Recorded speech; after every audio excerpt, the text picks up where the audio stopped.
ఒక మనిషి నిజంగా ఆలోచించండి ప్రాక్టికల్గా.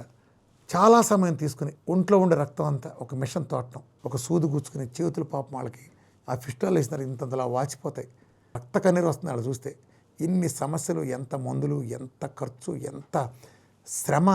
వాళ్ళు వెళ్తారు పాపం, పొద్దున అతను లోపల కూర్చుంటాడు, నరకం.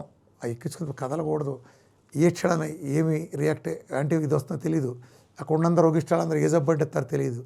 అసలు నరకం వాళ్ళది కాదు, వాళ్ళని అక్కడ తీసుకెళ్తారు వాళ్ళ అటెండెంట్స్, తండ్రి కానీ, భార్య కానీ, కొడుకు కానీ, కూతురు కానీ, మనవడు కానీ.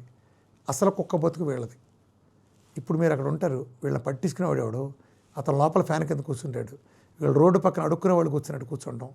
ఆ పొద్దున్నుంచి సాయంత్రం వరకు లేకపోతే మధ్యాహ్నం వరకు అన్ని గంటలు 5-6 గంటలు కూర్చుంటే రోజు ఎన్నాళ్ళలా మీరు తీసుకెళ్ళి మీ కుటుంబ సభ్యుడు చచ్చిపోయే వరకు, రేపు చచ్చిపోతే ఇవాళ కూడా మీరు తీసుకెళ్లాల్సిందే. భోగి రోజున తీసుకెళ్తే సంక్రాంతి రోజు ఆగుతారు, మళ్ళీ కనుమ రోజు వెళ్ళాల్సిందే. పొద్దున్న నుంచి సాయంత్రం వరకు డయాలసిస్ సెంటర్లో పడి ఉంటే మీ జీవితాలు ఏమవుతాయి? ఆ లోపల బెడ్ మీద పడుకున్న తండ్రి సంపాదన పోయింది, కొడుకు సంపాదన పోతుంది. రోజు వీడు తండ్రిని తీసుకెళ్తారు, ఇంట్లో వాళ్ళు తీసుకెళ్లారు, వీడు ఉద్యోగం అవుతుంది, వీడి పెళ్ళం పిల్లలు ఏంటంటారు. ఏమవుతాయి? ఆ కుటుంబం, మధ్యతరగతి కుటుంబాలు ఛిద్రమైపోతున్నాయి.